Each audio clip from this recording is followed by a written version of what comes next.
ഈശോ മിശിഹായ്ക്ക് സ്തുതിയായിരിക്കട്ടെ. ഈശ്വരേറ്റ സ്നേഹിക്കപ്പെട്ട സഹോദരരെ, ആഭ്യന്തര കർമ്മ്യ ആത്മീയതയുടെ 201 സെഷനാണല്ലോ ഇത്. ആറാം സദനത്തെക്കുറിച്ചുള്ള വിചിന്തനത്തിൻ്റെ 41 സെഷനും ഹല്ലേലൂയ ഹല്ലേലൂയ. ആറാം സദനത്തെക്കുറിച്ചുള്ള അധ്യായങ്ങളിൽ നമ്മൾ 7 അധ്യായങ്ങൾ ഇതുവരെ കാണുകയുണ്ടായി. ഇപ്പം നമ്മൾ 8ാമത്തെ അധ്യായത്തിലേക്ക് പ്രവേശിക്കുകയാണ്. ബൗദ്ധിക ദർശനങ്ങൾ എന്നാണ് 8ാമത്തെ അധ്യായത്തിൻ്റെ ഹെഡിങ് ആയിട്ട് അമ്മ ത്രേസ്യ നൽകിയിരിക്കുന്നത്. ഈശോയുടെ ഭൂമിയിലെ ജീവിതം, ശുശ്രൂഷ, അതിൻ്റെ രംഗങ്ങൾ നമ്മൾ വ്യക്തിപരമായിട്ട് ശ്രദ്ധിക്കണം. ആ മനുഷ്യനായിട്ട് ജീവിച്ച ദൈവത്തോടുള്ള അടുപ്പം നമുക്കൊരു കരുത്താണ് എന്ന് കഴിഞ്ഞ അധ്യായത്തിൽ അമ്മ ത്രേസ്യ പറയുകയുണ്ടായി. ഇവിടെ പറയുന്നത് ഭൂമിയിൽ ജീവിച്ച ആ ഈശോയുടെ സാന്നിധ്യം വലിയൊരു ആത്മീയ അനുഭവമായിട്ട് ബൗദ്ധിക ദർശനം വഴിയായിട്ട് നമുക്ക് നൽകുവാൻ ദൈവം തിരുമനസ്സാകും ഈ ഒരു സ്റ്റേജിലൂടെ കടന്നു വരുമ്പം. അതേപറ്റി മന്ത്രത്തെ വിശദീകരിച്ച് നമുക്ക് ശ്രദ്ധിക്കാം. 1ാമത്തെ ഖണ്ഡിക: സഹോദരിമാരെ, മേൽ വിവരിച്ച സംഗതികളുടെ നിജസ്ഥിതിക്ക് ഭംഗമില്ലെന്നും ഒരാത്മാവ് പ്രാപിക്കുന്ന പുരോഗതിക്ക് ആനുപാതികമായി നല്ല ഈശോയുടെ സൗഹൃദവും കൂടുതൽ ഗാഢമായി തീരുമെന്നും നിങ്ങൾ ഗ്രഹിക്കണം. അപ്പം മേൽ വിവരിച്ച സംഭവം എന്താണ്? ഈശോയുടെ ഭൂമിയിലെ ജീവിതത്തിൻ്റെ വിശദാംശങ്ങൾ നമ്മൾ അതേ രീതി തന്നെ നമ്മൾ പരിഗണിച്ച് ധ്യാനിച്ച് ആഴപ്പെടുത്തിയെടുത്ത് പോകണം. അത് മാറ്റമൊന്നുമില്ല. അങ്ങനെ നീങ്ങുമ്പോൾ നമ്മൾ ആത്മീയമായിട്ട് വളരുന്നതിനനുസരിച്ച് നമുക്ക് കിട്ടുന്ന ഒരു അനുഭവം, നമ്മുടെ ഉള്ളിലുള്ള ദൈവത്തിൻ്റെ സാന്നിധ്യം ആഭ്യന്തര കർമ്മത്തിൽ അനുഭവിക്കുന്ന നമുക്ക് പറഞ്ഞു വരുന്നത് മുഴുവനും. പക്ഷേ ആ അനുഭവത്തിൻ്റെ ഒരു പ്രധാനപ്പെട്ട അനുഭവ ഘടകമെന്ന് പറയുന്നത് ഈശോയുടെ സൗഹൃദവും കൂടുതൽ ഗാഢമായി തീരുന്നു എന്നുള്ളതാണ്. അവിടുന്ന് അപ്രകാരം തിരുമനസ്സാകുമ്പോൾ അനുസ്യൂതമായ തൻ്റെ സഹവാസത്തെ അവഗണിക്കാൻ നമുക്ക് സാധിക്കുകയില്ലെന്ന വസ്തുത വിശദമാക്കേണ്ടിയിരിക്കുന്നു. നമുക്ക് അവഗണിക്കാൻ സാധിക്കാത്ത വിധം ഈശോയുടെ സൗഹൃദവും സാന്നിധ്യവും നമുക്ക് അവിടുന്ന് നൽകും എന്നാണ് അമ്മ ത്രേസ്യ ഉദ്ദേശിക്കുന്നത്. അവിടുന്ന് നമ്മോട് സമ്പർക്കം പുലർത്തുകയും സ്നേഹം പ്രകാശിപ്പിക്കുകയും ചെയ്യുന്ന മാർഗങ്ങളിലും സമ്പ്രദായങ്ങളിൽ നിന്ന്, വിസ്മയനീയമായ ചില പ്രത്യക്ഷ ദർശനങ്ങളിൽ നിന്ന് ആ സംഗതി വെളിവാകുന്നതാണ്. അപ്പോൾ അതിൻ്റെ ചില മാർഗങ്ങൾ അമ്മ ത്രേസ്യ പറയുന്നത്, അതിൽ 1ാമത്തെ ഇവിടെ പറയുന്നത് ബൗദ്ധിക ദർശനമാണ്. ഞാൻ വിവരിക്കാൻ പോകുന്ന അനുഗ്രഹങ്ങളിൽ ഏതെങ്കിലും അവിടുന്ന് നിങ്ങൾക്ക് നൽകുന്നുവെങ്കിൽ നിങ്ങൾ അന്ധാളിച്ച് പോകാതിരിക്കുവാൻ സഹായകമാകത്തക്ക വണ്ണം അവിടുത്തെ സഹായത്തോടെ ഏതാനും വിവരങ്ങൾ ചുരുക്കമായി എഴുതാമെന്ന് കരുതുന്നു. അവിടുത്തെ സഹായത്തോടു കൂടി അമ്മ ത്രേസ്യ വിശദീകരിക്കുകയാണ്. ഈ ഒരു അനുഭവം എല്ലാവർക്കും കിട്ടണമെന്നില്ല. പക്ഷേ നമുക്ക് ഒരാൾക്ക് ഈശോ അങ്ങനത്തെ അനുഭവം തരാൻ തയ്യാറാവുകയാണ് എങ്കിൽ നമ്മൾ അന്താളിച്ച് പോകരുത്, അറിഞ്ഞിരിക്കണം. മറ്റൊന്ന്, നമുക്ക് ചുറ്റുമുള്ള ഏതെങ്കിലും വ്യക്തി ഈ ഒരു അനുഭവത്തിലൂടെ കടന്നു പോകാൻ ദൈവം അനുവദിച്ചിരിക്കുന്നു, അനുഗ്രഹിച്ചിരിക്കുന്നു കാണുമ്പോൾ അത് നമുക്ക് മനസ്സിലാക്കാനും സാധിക്കണം. അത് നമ്മൾ ഉദ്ദേശിക്കുന്നത്. അവിടുന്ന് അവ നൽകുന്നത് നമുക്കല്ലെങ്കിൽ തന്നെയും സർവശക്തനും അതീവ പ്രാഭവാനുമായ താൻ കേവലം ഒരു സൃഷ്ടിയെ ഇപ്രകാരം അനുഗ്രഹിക്കുവാൻ കഴിയുന്നതിനെക്കുറിച്ച് അങ്ങയെ അനവരതം സ്തുതിക്കുവാൻ എൻ്റെ പ്രതിപാദനം ഉപകരിക്കാതിരിക്കുകയില്ല. അപ്പോൾ അതാ 2 ഉദ്ദേശം. ഒന്ന്, നമുക്ക് ദൈവം ഈ അനുഭവം തരികയാണ് എങ്കിൽ നമുക്ക് മനസ്സിലാക്കാൻ പറ്റണം, പേടിച്ചു പോകാതെയും അന്താളിച്ച് പോകാതെയും. മറ്റൊന്ന്, മറ്റുള്ളവർക്ക് ദൈവം ഇങ്ങനത്തെ ഒരു അനുഗ്രഹം കൊടുക്കുന്നതായിട്ട് നമ്മൾ തിരിച്ചറിഞ്ഞാൽ അത്രയും വലിയ അനുഗ്രഹം ദൈവം ഒരു മനുഷ്യ വ്യക്തിക്ക്, നമ്മുടെ തന്നെ സഹോദരങ്ങൾക്ക് നൽകാൻ തിരുമനസ്സായല്ലോ എന്നോർത്ത് അവിടത്തേക്ക് സ്തുതി പാടാനും ഒപ്പം അവരെ മനസ്സിലാക്കാനും നമുക്ക് സാധിക്കണം. 2ാമത്തെ ഖണ്ഡിക: ആത്മാവ് ഇത്ര വിശിഷ്ടമായ ഒരനുഗ്രഹം പ്രതീക്ഷിക്കാതെയും അതിനെന്തെങ്കിലും അർഹതയുണ്ടെന്ന് വിചാരിക്കാതെയും ഇരിക്കുന്ന സന്ദർഭത്തിൽ നമ്മുടെ കർത്താവായ ഈശോ മിശിഹ അടുത്തു നിൽക്കുന്നതായി അനുഭവപ്പെടുന്നു. ഇതാണ് അനുഭവത്തിൻ്റെ ഒരു വിശദീകരണം അത് ആരംഭിക്കുന്നത്. അപ്പോൾ ഇങ്ങനെ ഒരു ദൈവ സാന്നിധ്യം, ഈശോയുടെ ഒരു സാന്നിധ്യ അനുഭവം വഴി നമുക്ക് കിട്ടുമെന്നോ കിട്ടാൻ സാധ്യതയുണ്ടെന്നോ ഒരു ചിന്തയും വിചാരവും ഒന്നും അവബോധമില്ലാതിരിക്കുന്ന ഒരു വ്യക്തിക്ക് പെട്ടെന്ന് ഒരു അനുഭവം കിട്ടുകയാണ്. ഈശോ എൻ്റെ അടുത്തുണ്ട്, ഈശോയുടെ സാന്നിധ്യം എൻ്റെ തൊട്ടടുത്തുണ്ട് അനുഭവപ്പെടുകയാണ്, അടുത്ത് നിൽക്കുന്നതായിട്ട് അനുഭവപ്പെടുന്നു. ശരീരത്തിൻ്റെയോ ആത്മാവിൻ്റെയോ കണ്ണുകൾക്ക് അവിടുന്ന് വിഷയഭവിക്കുന്നില്ല. അത് കണ്ണുകൊണ്ട് കാണുന്നതല്ല, പിന്നെ ആന്തരിക ദർശനം കൊണ്ടും ദർശനമായിട്ടും കാണുന്നതല്ല. അതിനൊക്കെ അപ്പുറം ഇത് ബൗദ്ധിക ദർശനമാണ്. ബുദ്ധിയിൽ നമുക്ക് കിട്ടുന്ന ഒരു അനുഭവം, അതാമത്തെ ബൗദ്ധിക ദർശനം എന്ന് പറയുന്നത്. ഈ ദർശനത്തിന് ബൗദ്ധികമെന്ന് പേര് പറയുന്നു. ആ നാമകരണത്തിൻ്റെ ന്യായം എനിക്കറിവില്ല. എന്തുകൊണ്ടാണ് അങ്ങനെ പേര് പറയുന്നതെന്ന് വിശദീകരിക്കാനായിട്ട് എനിക്ക് അറിയത്തില്ല. അമ്മ പറയണം, ഈ അനുഗ്രഹം ദൈവം നൽകിയ ഒരാളെ എനിക്കറിയാം. അത് അമ്മ ത്രേസ്യ തന്നെപ്പറ്റി തന്നെ അല്ല പറയുന്നത്, മറിച്ച് തൻ്റെ അടുത്ത പരിചയത്തിലുള്ള വൃക്ഷത്തിൻ്റെ മഠത്തിൽ തന്നെ അംഗമായിരിക്കുന്ന ഏതോ ഒരു സഹോദരിയുടെ കാര്യമാണ് അമദ്രേസ്യ അവിടെ മനസ്സിൽ വെച്ചുകൊണ്ട് പറയുന്നത്. ആ ആളിന് വേറെ അനുഗ്രഹങ്ങളും അവിടെ നൽകിയിട്ടുണ്ട്. അവയെപ്പറ്റി പിന്നീട് ഞാൻ പ്രതിപാദിക്കുന്നതാണ്.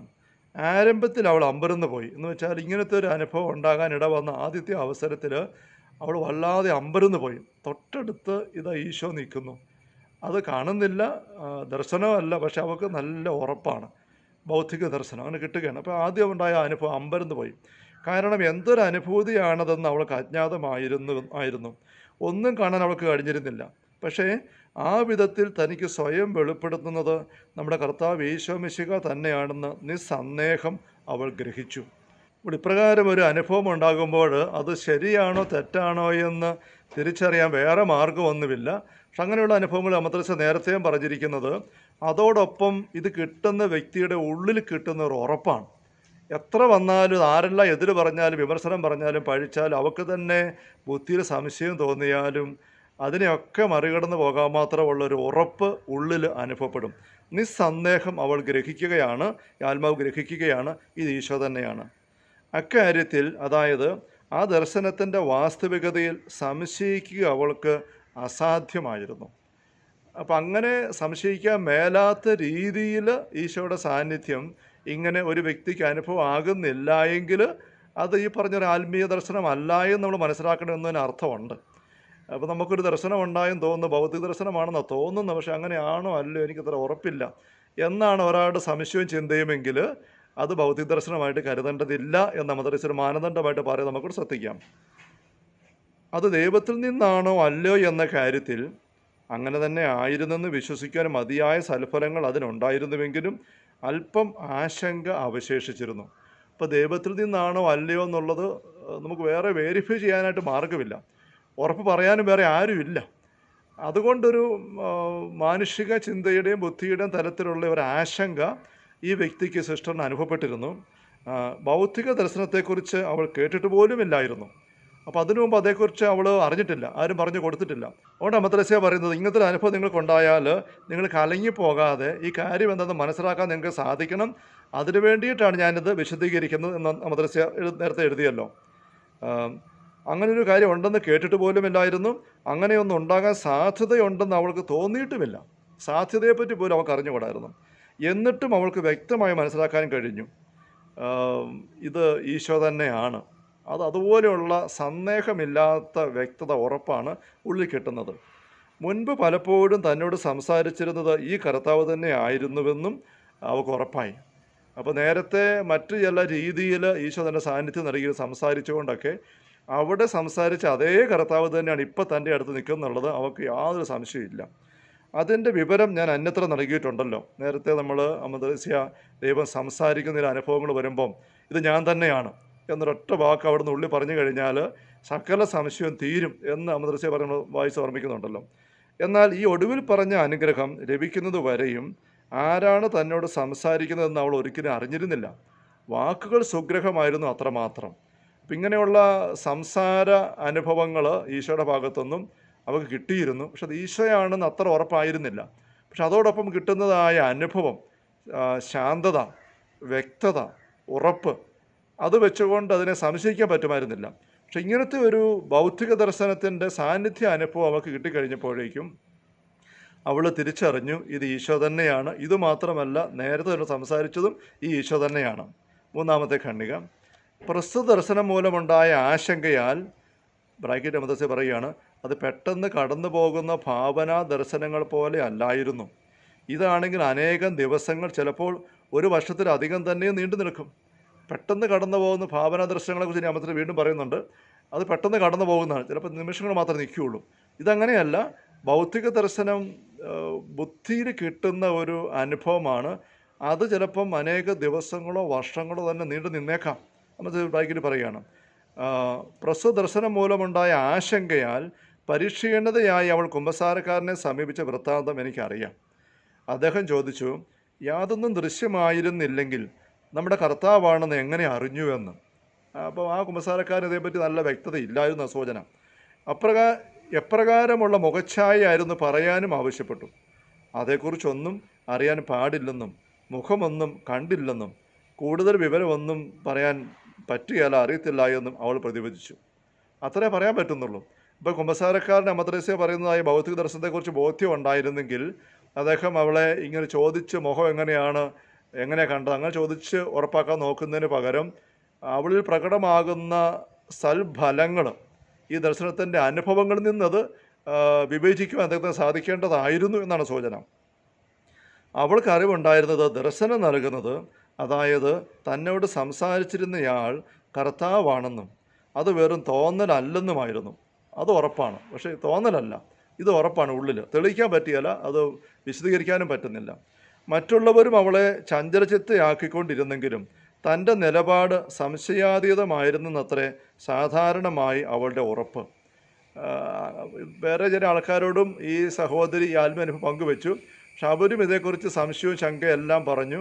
പക്ഷേ അവൾക്ക് തൻ്റെ ഉള്ളിൽ ഒരു ശങ്ക അനുഭവപ്പെട്ടിരുന്നില്ല. വിശിഷ്യ അവിടുന്ന് പേടിക്കണ്ട, ഞാൻ തന്നെയാണ് എന്ന് പറഞ്ഞതായ ആ വാക്ക് കേട്ട അനുഭവം എന്നവിടെ പറഞ്ഞപ്പോൾ ആ വാക്കുകളുടെ അതീവ വശ്യത നിമിത്തം പിന്നീട് അവയെപ്പറ്റി സംശയിക്കുക അസാധ്യമായിരുന്നു. അതവളുടെ ആന്തരിക ഉറപ്പാണ്. അവിടുത്തെ ഹൃദ്യമായ സംസർഗം അവൾക്ക് ആത്മീയ ധൈര്യവും ഉന്മേഷവും നൽകുകയും ചെയ്തു. ഇപ്പം ഇങ്ങനത്തെ ഒരു അനുഭവം ഉണ്ടായി കഴിയുമ്പം അതിൻ്റെ ചില ഫലങ്ങളുണ്ട്. നമ്മൾ അമദ്രസ നേരത്തെ പങ്കുവച്ചിട്ടുണ്ട്. ഫലങ്ങളിൽ നിന്നാണ് വൃക്ഷത്തെ തിരിച്ചറിയേണ്ടെന്നുള്ള ഈശോയുടെ ആപ്തവാക്യം വെച്ചുകൊണ്ട് വിവേചനം നടത്തേണ്ടത് എങ്ങനെയാണെന്നുള്ളത്. അപ്പോൾ ഈ ഒരു അനുഭവം ഉണ്ടായിക്കഴിഞ്ഞപ്പം അതിൻ്റെയോടൊപ്പം അവൾക്ക് കിട്ടിയിരുന്ന ഫലങ്ങൾ എന്തൊക്കെയാണ്? അവൾക്ക് ആത്മീയ ധൈര്യം കിട്ടി, ഉന്മേഷം കിട്ടി. ദൈവസാന്നിധ്യ സ്മരണ സാധാരണമായി നിലനിർത്തുന്നതിനും അവിടുത്തെ അതൃപ്തിപ്പെടുത്തുന്ന യാതൊന്നും ചെയ്യാതിരിക്കാൻ സസൂക്ഷ്മം ശ്രദ്ധിക്കുന്നതിനും ഈ അനുഗ്രഹം അത്യന്തം സഹായകമാണെന്ന് അവൾ നല്ലവണ്ണം ഗ്രഹിച്ചു. അപ്പം അവിടത്തേക്ക് അപ്രീതികരമായി ഒന്നും ഉണ്ടാകാതിരിക്കാനുള്ള വലിയൊരു ജാഗ്രതയുണ്ടായി. ഒപ്പം ആത്മീയ ധൈര്യമുണ്ടായി, ആത്മീയ ഉന്മേഷമുണ്ടായി. അപ്പോൾ ഈ ഫലങ്ങളിൽ നിന്ന് അവർക്ക് ഉറപ്പായിരുന്നു. കുമ്പസാരക്കാരെ മറ്റുള്ളവരെല്ലാം വിമർശിക്കുകയും പഴിക്കുകയും സംശയിക്കുകയും എല്ലാം ചെയ്തിട്ടും അത് കർത്താവ് തന്നെയാണ് എന്ന്. Hallelujah, hallelujah.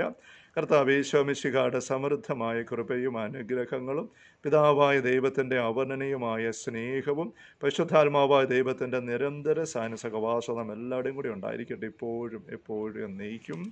ആമേൻ. ഈശോ മിശിഹായ്ക്ക് സ്തുതിയായിരിക്കട്ടെ.